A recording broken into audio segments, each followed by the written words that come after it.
নমস্কার বন্ধুরা, আশা করি আপনারা ভালো আছেন। আমিও ভালো আছি। তো আমি একটা নতুন রেসিপি নিয়ে এসেছি আপনাদের সামনে। রেসিপিটার নাম হলো হাঁসের ডিমের কষা। তো হাঁসের ডিমের কষাটা কিভাবে বানাবো আপনারা দেখুন। হাঁসের ডিম আমি 4টা নিয়ে নিয়েছি। 4টা হাঁসের ডিম আমি সিদ্ধ করে ছিলে নিয়েছি। এখন হাঁসের ডিমগুলো আমি কেটে নিব।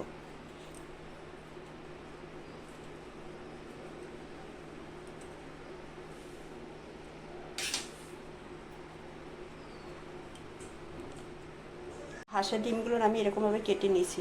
হাঁসের ডিমের একটা জিনিসে মজা লাগে, কুসুমগুলো দেখতে কি সুন্দর লাগে। দেখুন বন্ধুরা, হাঁসের ডিম ভাজার জন্য আমি কড়াই বসিয়ে দিব।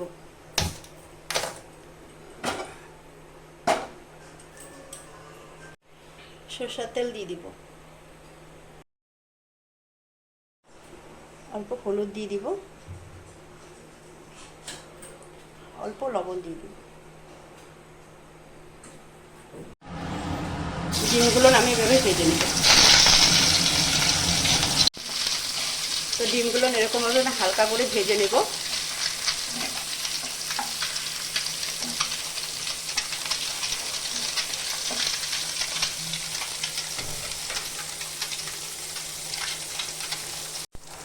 তো ডিমগুলো আমার ভাজা হয়ে গেছে, আমি এখন উঠিয়ে দিব।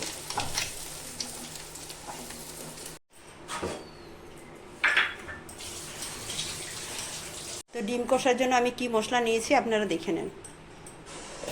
পেঁয়াজ, আদা, কাঁচা লঙ্কা আর রসুন আমি সব একসাথে পেস্ট করে নেব।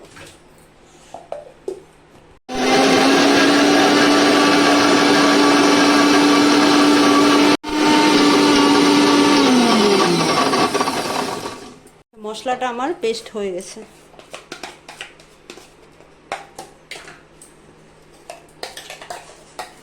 অল্প টমেটোর পেস্ট করে নেব।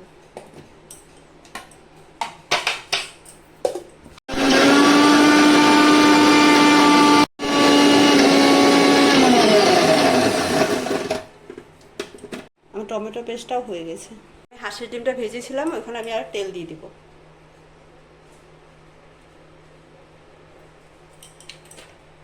তেজপাতা, শুকনো লঙ্কা, গোটা গরম মশলা, গোটা জিরা, অল্প পেঁয়াজ কুচি, অল্প গোটা রসুন।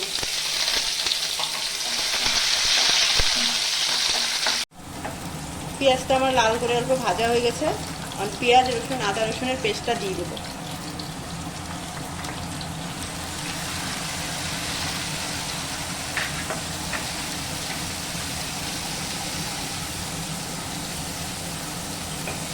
এক মিনিটের মতন ঢেকে দিব, গ্যাসটা কম করে। তো 1 মিনিট হয়ে গেছে, ঢাকনাটা উঠিয়ে দেবো।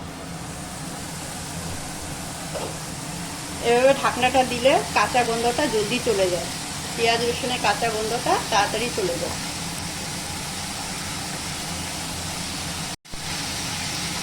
আমি এখন টমেটোর পেস্টটাও দিয়ে দিব।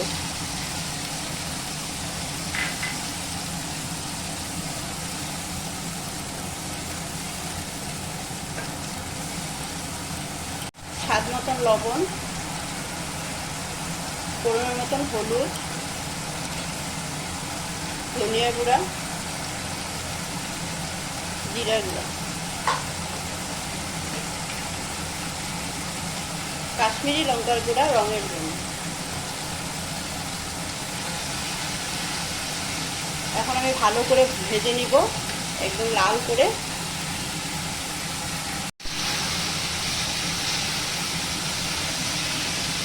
মশলাটা আমার কষানো হয়ে গেছে, একদম লাল করে উপরে তেল উঠে এসছে। এখন আমি এখানে অল্প গরম জল দিয়ে দিব। বেশি দিব না, অল্প দিব। ডিম কষাতে তো বেশি জল দিতে লাগে না।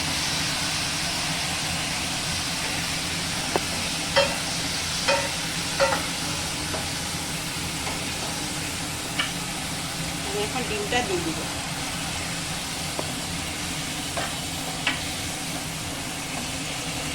5 মিনিট গ্যাসটা কম করে ঢেকে দিব।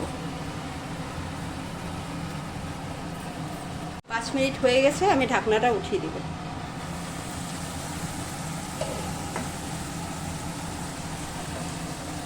তো ডিম কষাটা আমার হয়ে গেছে বন্ধুরা, দেখুন কি সুন্দর হয়েছে। এরকম করে আপনারা বানিয়ে খাবেন, ভীষণ ভালো লাগে। ফ্রাইড রাইসের সাথে খেতে পারবেন, ভাতের সাথে খেতে পারবেন, খুব টেস্ট হয়। তো আমার ডিম কষাটা হয়ে গেছে, আমি নামিয়ে দিচ্ছি। হাঁসের ডিম কষাটা আপনাদের কীরকম লেগেছে আপনারা কমেন্ট করে জানাবেন। আর আমি অনেক রেসিপি দিয়েছি, আপনারা দেখবেন আর আমার চ্যানেলটা সাবস্ক্রাইব করবেন।